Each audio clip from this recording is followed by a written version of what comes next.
দিওয়ালি মানে নিজের সাথে পুরো বাড়িকে সাজিয়ে তোলা, কিন্তু এত ভ্যারাইটিস টাইপের জিনিস একসাথে পাবো কোথায়? তাহলে চলো তোমাদের আজকে Kolkata's one of the best pre Diwali এক্সিবিশনে নিয়ে যাই। Hey everyone, I am Prasari আর আজকে আমি চলে এসেছি কলকাতার বেস্ট শপিং ডেস্টিনেশন গড়িয়াহাট। তবে গড়িয়াহাট মার্কেটে নয়, আজকে যাবো গড়িয়াহাটের সিঙ্গি প্যালেসে চলা এক্সিবিশন দিওয়ালি বাজার। দুর্গাপূজা শেষ হওয়ার পরে বেশ খারাপ লাগছিল, তবে এই এক্সিবিশনটা এসে তো আবার নতুন করে শপিং করার অজুহাত পেয়ে গেলাম।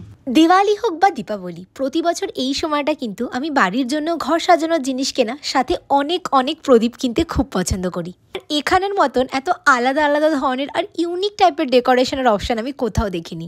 সে দুর্গাপুজোয় যতই শপিং করি না কেন, মেয়ে হয়ে একটু এথনিক ওয়্যার দেখবো না, সেটা কি হয়? আর দেখো, এই অরেঞ্জ কালারের স্যুটটার থেকে তো চোখই সরছিল না।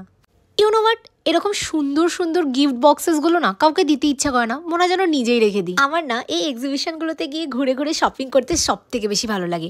যেমন দেখো, মাথায় ছিল না যে বাড়ির জন্য কুশন কভার লাগবে, কিন্তু এখানে দেখেই এরকম সুন্দর দুটো পেয়ে গেলাম। ভিডিও দেখে তো বুঝেই গেছো, এখানে বন্ধনওয়ার পোশাক থেকে শুরু করে ক্রকারিজ, জুয়েলারি, দিয়া, ক্যান্ডেল সব কিছু পেয়ে যাবে। বাট এক্সিবিশনটা কিন্তু 15th অক্টোবর অবধি চলবে। ডিটেলসের জন্য ক্যাপশন চেক করে নাও।